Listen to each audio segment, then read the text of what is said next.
નમસ્કાર મિત્રો, મારું નામ પટેલ હિતેશ છે, બ્લોક કેમેસ મોરો હડપ.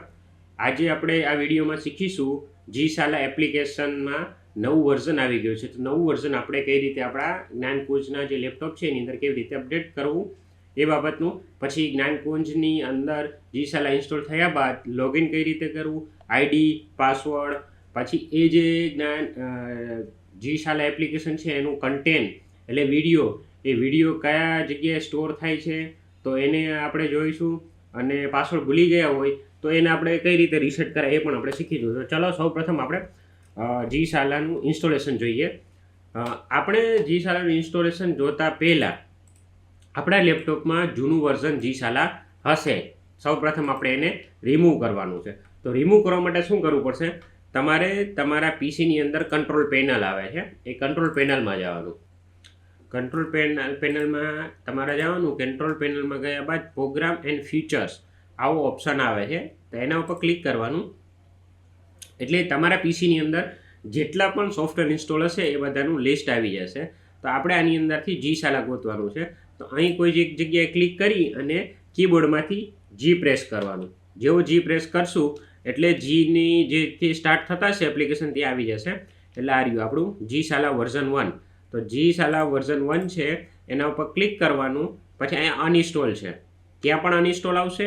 અને અહીંયા જે પણ એપ્લિકેશન છે એના ઉપર રાઇટ ક્લિક કરી અને અનઇન્સ્ટોલ આપણે કરી દેવાની. જેવું અનઇન્સ્ટોલ માટે કરશું એટલે આ ટાઈપનું એક ડાયલોગ બોક્સ ખુલશે, એને આપણે યસ કરવાનું છે.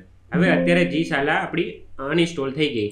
આ અનઇન્સ્ટોલ એટલા માટે કરવી પડે કે એના અગાઉ જે ઇન્સ્ટોલ થયેલું હોય એમનું એક ફોલ્ડર બનેલું હોય જી શાલા. જો આ રહ્યું, અગાઉ જે એક એપ્લિકેશન આપણે નાખેલી હતી જ્ઞાનકુંજના લેપટોપની અંદર, એ ડી ડ્રાઈવની અંદર જી શાલા એપ્લિકેશન બની છે, એનો ડેટા અહીંયા હોય છે. એટલા માટે આપણે આ ફોલ્ડર પણ ડિલીટ કરી દેવાનું. પહેલાં અનઇન્સ્ટોલ કરવાની એપ્લિકેશન, ત્યારબાદ આ ફોલ્ડરને શિફ્ટ ડિલીટ દબાવવાનું. અને ત્યારબાદ આપણે આમાંથી જી શાલા નીકળી ગયું. હવે જી શાલા આપણા પીસીની અંદર ઇન્સ્ટોલ કરવા માટે, હવે જી શાલા પીસીમાં ઇન્સ્ટોલ કરવા માટે એનું ઇન્સ્ટોલેશનનું પેકેજ આપણી જોડે હોવું જોઈએ. તો એ પેકેજ હું તમને આ વિડીયોના લિંક ડિસ્ક્રિપ્શનમાં નીચે આપી દઈશ, ત્યાં જઈને તમે ડાઉનલોડ કરી લેજો. તો હવે આપણે અત્યારે અહીંયા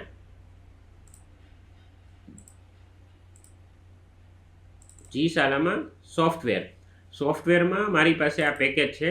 એવી રીતે તમને હું પણ આ લિંકમાં મોકલાવીશ, એટલે એ તમે ડાઉનલોડ કરી લેજો અને ઇન્સ્ટોલ કરી લેજો. અત્યારે હું જી શાલાનું નવું વર્ઝન છે એ ઇન્સ્ટોલ કરું છું. તો સેટઅપ જી શાલા ઉપર રાઇટ ક્લિક કરવાનું, રન એઝ અ એડમિનિસ્ટ્રેટર કરવાનું. બરાબર, જેવું રન એડમિનિસ્ટ્રેશન કરશો એટલે આ ટાઈપનો એક ડાયલોગ બોક્સ ખુલશે, એટલે આપણે નેક્સ્ટ કરી દેવાનું. ત્યારબાદ અહીંયા પાથ બતાવે છે સી પ્રોગ્રામ ફાઇલ. તો આપણે સીમાં નથી ઇન્સ્ટોલ કરવાનું. કેમ કે આ જે જી શાલા છે એનું જે કન્ટેન્ટ છે, કન્ટેન્ટ સમથિંગ 240 GB છે. 1 થી 12 ધોરણનું, સાયન્સ, આર્ટ્સ, કોમર્સ એમાં ઇન્ક્લુડ થઈ જાય છે. આપણે જો 1 થી 8 ધોરણનું આપણે ઇન્સ્ટોલ કરતા હોય તો મિનિમમ 50 થી 60 GB જોઈએ આપણે, એવું કન્ટેન્ટ છે. આપણે તો એ બ્રાઉઝમાં જવાનું. બ્રાઉઝમાં જઈ અને આપણી જે ડ્રાઈવ ખાલી હોય એ ડ્રાઈવમાં આપણે સિલેક્શન કરો. માની લો કે મારે અત્યારે જી ડ્રાઈવ ખાલી છે, તો હું જી ડ્રાઈવ ઉપર સિલેક્શન કરી અને ઓકે કરી દઉં છું. ત્યારબાદ જો અહીંયા આવી જશે જી ડ્રાઈવ, અને ત્યાં જી ડ્રાઈવની અંદર જી શાલા નામનું ફોલ્ડર બનશે. આ અગાઉ આપણે શું કામ ફોલ્ડર ડિલીટ કર્યું? એટલા માટે કે જ્યારે નવું વર્ઝન ઇન્સ્ટોલ કરી તો એ પણ જી શાલા એપ્લિકેશન જી ડોટ શાલા નામનું ફોલ્ડર બનાવે છે. એટલે આપણે અગાઉના જે પણ જી શાલાનું ફોલ્ડર હતા ને એને ડિલીટ કરી દેવાનું. પછી નેક્સ્ટ કરવાનું, પછી નેક્સ્ટ કરતું રહેવાનું. પછી create a desktop icon, next કરી દેવાનું. પછી ઇન્સ્ટોલ કરી દેવાનું. અત્યારે જી શાલા એપ્લિકેશન પીસીની અંદર ઇન્સ્ટોલ થાય છે. હવે આપણે લોન્ચ જી શાલા કરીએ. હવે એકવાર ઇન્સ્ટોલ થઈ ગયા બાદ અને લોન્ચ કરશું ત્યારે આ મુજબનું એક ડાયલોગ બોક્સ ખુલશે. એ ડાયલોગ બોક્સ આપણે એની અંદર યુઝર નેમ આપણો દાખલ કરવાનો, ટીચરનો, અને પાસવર્ડ પણ દાખલ કરવાનો.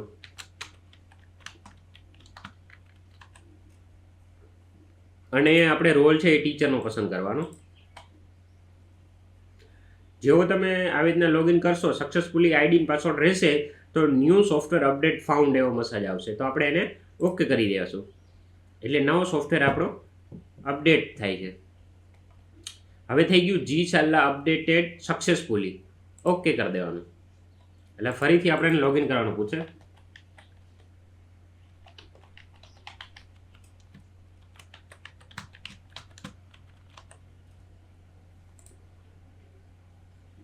હવે થઈ ગયું આપણું જી શાળાનું નવું પેકેજ ઇન્સ્ટોલ અને રન. હવે આની અંદર આપણે હું તમને ફોલ્ડર બતાવી દઉં. અત્યારે કોઈ આપણે ધોરણનું કોઈ પણ કન્ટેન્ટ જોયું નથી એટલે એ ફોલ્ડર આપણું બ્લેન્ક હશે. આપણું જે ટાઈમ અમે ઇન્સ્ટોલ કર્યું હતું એની અંદર જી શાળા ફોલ્ડર, એની અંદર વિડીયો આ બી ફોલ્ડર ક્લિયર છે અને કંઈ એક ફોલ્ડર બનશે એ હું તમને હમણાં બતાવું છું. એ ફોલ્ડર બનશે વિડીયો ટ્યુટોરિયલ નામનું. તો સ્ટાન્ડર્ડ 1 આપણે પસંદ કરી. જ્યારે પણ તમે જી શાળા લોગિન કરો તો એકવાર ઇન્ટરનેટની ફરજિયાત જરૂર છે, એટલે ઇન્ટરનેટ કનેક્શન જોડાયેલું હોવું જોઈએ. અત્યારે હું ગુજરાતીમાં શાળા તત્પરતા 2 પ્લે એનિમેશન આ પ્રોસેસ એક જ વાર થશે. પછી આ જ ગુજરાતી ધોરણ 1માં શાળા તત્પરતા 2 તમે ફરીવાર કરશો તો ફરીવાર આવી પ્રોસેસ નહીં થાય, એ બી હું તમને બતાવું છું. શાળા તત્પરતા 2 ગીત.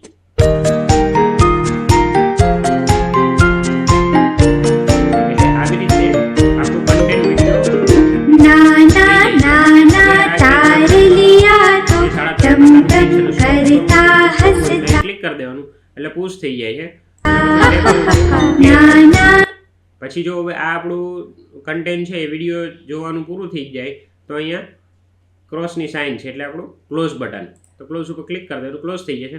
હવે હું તમને આપણા લેપટોપ એટલે પીસીની અંદર જે શાળા તત્પરતાનું વિડીયો જે કન્ટેન્ટ સેવ થયું એ બી બતાવું. જી શાળાની અંદર જવાનું, અહીંયા ટ્યુટોરિયલ વિડીયો હતી. અગાઉના વિડીયોમાં મેં તમને કીધું હતું કે આવું ટ્યુટોરિયલ વિડીયો નામનું ફોલ્ડર બનશે, તો એ ફોલ્ડર બની ગયું છે. ફોલ્ડર બની ગયા બાદ ધોરણ 1નું આપણે લીધું હતું, એટલે ધોરણ 1 અને ગુજરાતી એ ગુજરાતીનું એ ઇન્ક્રિપ્ટેડ ફાઇલ થઈ ગઈ છે, બરાબર. એટલે આવી રીતના જે પણ તમે વિડીયો ભણાવશો એ ઓટોમેટિકલી એની અંદર સેવ થતા જશે. અને પછી કેવું બીજી વાર એ વસ્તુ પ્રોસેસ નહીં થાય. જો અત્યારે આપણે ફરી વાર હું તમને બતાવું કે હવે પેલી ડાઉનલોડ વાળી પ્રોસેસ નહીં થાય. હવે બેક નીકળી જાઉં, એની અંદર ગુજરાતી વિષય શાળા તત્પરતા 2 પ્લે એનિમેશન. જો હવે કોઈ પ્રોસેસ થઈ નહીં, કોઈ ડાઉનલોડની પ્રોસેસ નહીં થાય, સીધું એ વિડીયો ચાલુ થઈ જશે, બરાબર. શાળા તત્પરતા 2 હજી એકવાર હું તમને બતાવું. ક્લોઝ કરી દઉં. હવે હું બીજું કોઈ ધોરણ લાવું. 8મું. 8માની અંદર વિજ્ઞાનમાં આપણે લઈ કોલસો અને પેટ્રોલિયમ. કોલસો અને પેટ્રોલિયમ પર ક્લિક કર્યું. હવે એની અંદર પ્રસ્તાવના લઈ પ્લે એનિમેશન. આ એકવાર થઈ ગયું. પ્રકરણ 5 કોલસો અને પેટ્રોલિયમ. વિદ્યાર્થી મિત્રો, આપણી પાયાની જરૂરિયાતો માટે જો હવે ફરીવાર હું બેક જાઉં છું. હું ફરીવાર 5મું ધોરણ 8મું ધોરણ આપણે 8મું ધોરણ લીધું તો 8મું ધોરણ એની અંદર વિજ્ઞાન, એની અંદર કોલસો અને પેટ્રોલિયમ, એની અંદર આપણે પ્રસ્તાવના લીધી હતી. એટલે હવે ડાઉનલોડ નહીં થાય, જોઈ લેજો તમે, ડાઉનલોડ નહીં થાય, સીધું વિડીયો પ્લે થશે. પ્રકરણ 5 ડાઉનલોડ થયું નહીં અને કોલસો વિડીયો પ્લે થઈ ગયો. અને હવે એ ફોલ્ડરની અંદર પણ બની ગયું છે. આપણે એ ફોલ્ડર હું તમને બતાવું. જેમ કે આ ટ્યુટોરિયલ વિડીયો, એમાં ધોરણ 8 સાયન્સ બની ગયું. સાયન્સની અંદર આ પેલી આપણી ફાઇલ જે હતી કોલસો વાળી પેટ્રોલિયમ કોલસો થઈ ગયું. આ રીતે જી શાળાની અંદર ટ્યુટોરિયલ વિડીયો છે એની અંદર સેવ થતા રહે છે. પછી એકવાર આ જે વિડીયો સેવ થઈ જાય તો આ વિડીયોને કોઈ આપણે કશું નામ ચેન્જ નથી કરવાનું કે કોઈ જગ્યા ચેન્જ નથી કરવાની, કશું પણ આની અંદર ચેન્જ કરવાનું નથી. જો તમે ચેન્જ કરશો તો પેલું ફરીથી ડાઉનલોડ પ્રોસેસ થશે અને એની વચ્ચેની જે ફાઇલ બનાવી હોય એમાં પ્રોબ્લેમ થશે. એટલે એકવાર થઈ જાય પછી તમારે કશું આની અંદર કરવાનું નથી. આ થઈ ગયું આપણું જી શાળા લેપટોપ માટે એટલે પીસી માટે કન્ટેન્ટ કઈ રીતે આપણે પ્લે કરી શકીએ. હવે આની અંદર ફોરગોટ પાસવર્ડ થઈ ગયો હોય તો આપણે પાસવર્ડ ભૂલાઈ ગયો હોય તો આપણે એને રિટ્રાઈવ કઈ રીતે કરવું, એટલે મીન્સ કે પાછું મેળવવું કઈ રીતે, એ હું તમને બતાવી દઉં.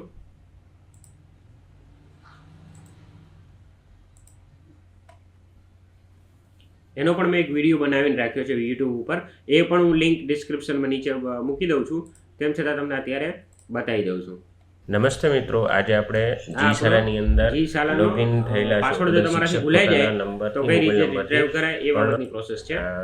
ત્યાં તમારે file SSA Gujarat .org site ઉપર તમારે જવાનું, ત્યાં જી શાલા સ્ટુડન્ટ હોલિસ્ટિક એડેપ્ટિવ લર્નિંગ ત્યાં તમારે ક્લિક કરવાનું રહેશે. ક્લિક કર્યા બાદ એક અલગથી લિંક ખુલશે, એની અંદર જી શાલાનું પેજ છે.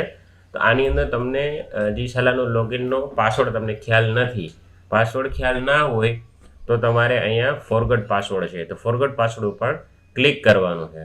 ફોરગટ પાસવર્ડ ઉપર ક્લિક કરશો ને એટલે આવી રીતે તમને પેજ જોવા મળશે. થોડુંક ઝૂમ કરી દો. આ રીતે એક પેજ જોવા મળશે. ત્યાં તમારો નંબર દાખલ કરવાનો રહેશે. ત્યારબાદ અહીંયા what is the result of 77 + 4 એટલે આનો એડિશન કીધું. આજે આપણે જી શાલા વિશે શીખી લીધું, જેમ કે જી શાલામાં ઇન્સ્ટોલેશન લેપટોપમાં કઈ રીતે કરવું, જૂનું જી શાલા હતું એને કઈ રીતે આપણે રિમૂવ કર્યું, અનઇન્સ્ટોલ કર્યું, અને એ જે જૂના જી શાલા હતું એ જે જૂના જી શાલાનું જે આપણે એના ફોલ્ડર હતા, એનું કન્ટેનર હતું એ પણ આપણે ડિલીટ કરી લીધું. પછી જી શાલામાં આપણે કઈ રીતે લોગિન કર્યા એ પણ જોઈ લીધું. ત્યારબાદ તમારું જી શાલામાં તમે પાસવર્ડ રીસેટ કઈ રીતે કરવાનું એની પણ માહિતી લઈ લીધી. એ ફોરગટ પાસવર્ડનો આ યુટ્યુબની અંદર અલગ વિડીયો બનાવેલો છે, એની પણ લિંક નીચે મૂકી દઉં છું, એ પણ તમે એકવાર જોઈ લેજો. જી શાલાનું ફાઇલનું જે ફોલ્ડર છે એ ફોલ્ડરમાં કેવું કન્ટેન્ટ સેવ થાય છે, એ જે કન્ટેન્ટ છે એ કન્ટેન્ટની ફાઇલને કશું પણ આપણે ચેન્જીસ કરવાનો નથી. અને બીજું જે એ તમારા ફોલ્ડરની અંદર જે પણ ફાઇલ બની છે એ ફાઇલ તમે તમારા બીજા લેપટોપમાં કોપી પેસ્ટ પણ કરી શકો. જેમ કે એક લેપટોપની અંદર 1 થી 8 ધોરણનું ઇન્સ્ટોલેશન થઈ ગયું છે, એટલે પહેલા ધોરણનું, બીજા ધોરણનું, ત્રીજા ધોરણનું, એમ ત્રીજું, ચોથું, પાંચમું, છઠ્ઠું, 7 ને 8 એમ 8 ધોરણનું કન્ટેન્ટ તમારું એક લેપટોપમાં જોવાઈ ગયું છે અને સેવ થઈ ગયું છે. એ આખું ટ્યુટોરિયલ વિડીયો નામનું ફોલ્ડર ઉપાડી એટલે કોપી કરી અને તમારા બીજા લેપટોપમાં તમે પેસ્ટ કરશો તો પણ વર્ક કરશે. આ રીતે છે જી શાલાનું આપણે ઇન્સ્ટોલેશનની પ્રોસેસ આખી. નવું જે અપડેશન આવ્યું છે તે, અને ફરીવાર જી શાલાનું નવું અપડેશન આ વિડીયોની નીચે લિંકમાં હું તમને આપી દઉં છું. એ ડાઉનલોડ કરી અને એ જ ઇન્સ્ટોલ કરવાનું. ઇન્સ્ટોલ કરતાં પહેલાં તમે જૂનું જી શાલા છે એને અનઇન્સ્ટોલ કરવું ફરજિયાત છે. જે જૂનું અનઇન્સ્ટોલ કરશો તો જ આ નવું પ્રોપરલી વર્ક કરશે, નહીં તો પ્રોપરલી વર્ક કરશે નહીં. આભાર. Thank you so much for watching my video. BRC 1 Morva Hadaf, block MIS, Patel Hitesh.